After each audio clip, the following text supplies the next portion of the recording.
Hello বন্ধুরা, আবার একটি নতুন ভিডিও নিয়ে এসেছি আমি। তো আজকে হলো সানডে স্পেশাল। তো সবাই তোমরা ভালো আছো আশা করি। তো দেখো আজকে আমি আমার বরকে কি খেতে দিলাম।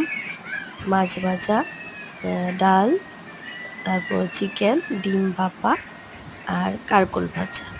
এই হলো আমার আজকে মেনু। তো এই সানডে একটা দিন যেদিন আমরা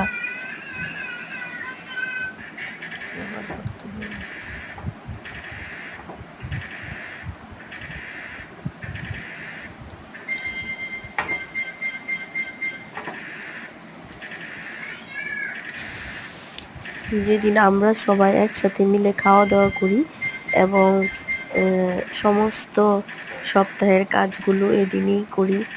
তো এদিন সবাই সবার সাথে সবকিছু শেয়ার করি।